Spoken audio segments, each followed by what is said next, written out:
Hi, it's your faculty, Ranganathan S.V.N. Kondala.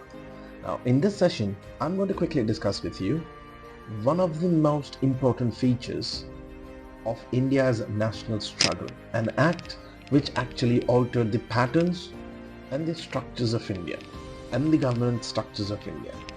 Now, this act was commonly called the Government of India Act 1919. It was also known as the Montague-Chelmsford Reforms, named after the Viceroy and the Governor General Lord Chelmsford. The primary aim of Government of India Act 1919 was to continue the succession of the formation of constitutional structures within India.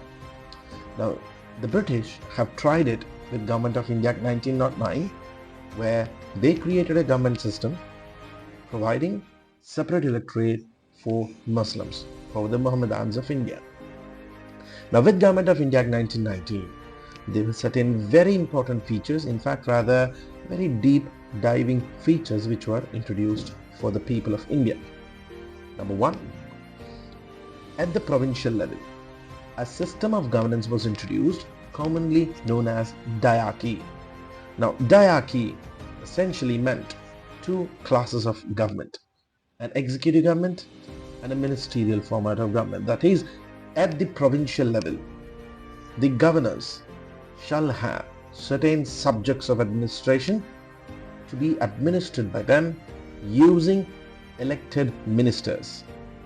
These subjects, which were to be handled by the governor along with the elected legislative ministers, was to be known as the transferred subjects.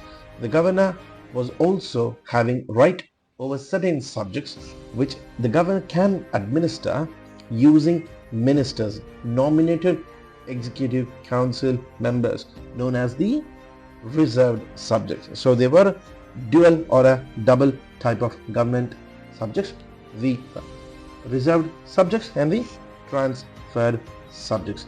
The ministers were responsible to the people who elected them through the legislature. So these ministers were nominated from among the elected members of the Legislative Council. The Executive Council, however, the one which was handling the reserved subjects, was no longer responsible to the legislature but rather to the Viceroy or the Governor only.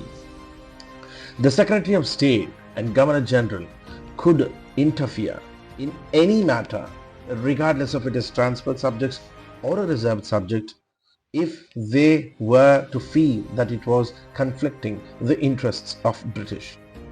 Now, the legislature of the provincial legislative assemblies was increased. About 70% of the members in the provincial legislatures as per Government of India Act 1919 were to be elected.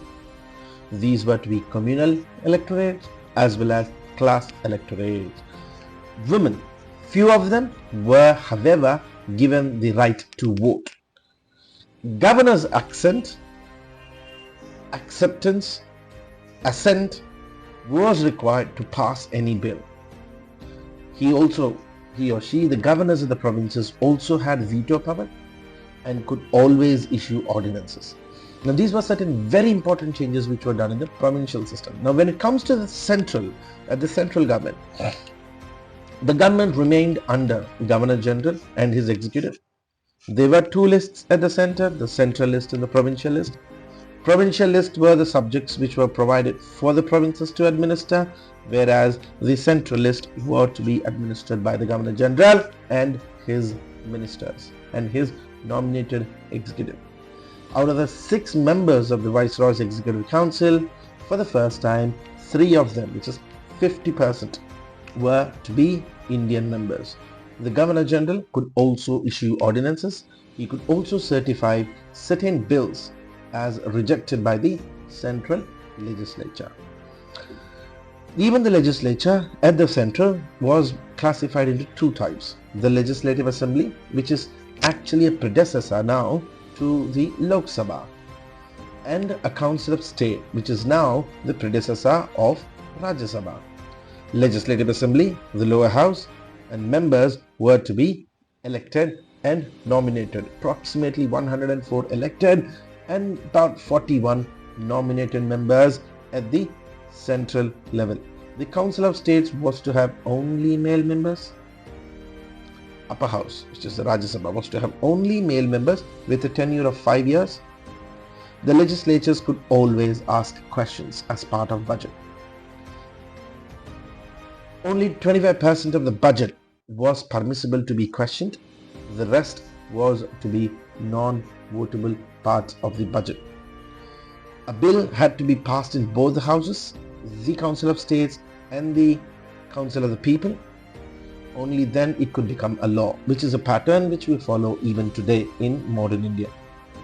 The Governor General's assent was always required to pass any bill. He could only enact a bill he could also enact a bill without legislature's assent, which is what eventually became a type of ordinance power. And the Governor General could always disallow questioning any detail or any part of the bill.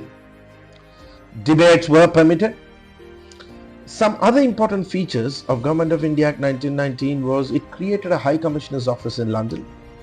It extended the separate legislature to further communities like Sikh, Anglo-Indian Christians, and the Act also provided for a 10-year statutory commission which could be set up to study the implementation and the implications of Government of India Act 1919. The diarchy system provided a concept of a responsible government in India for the first time.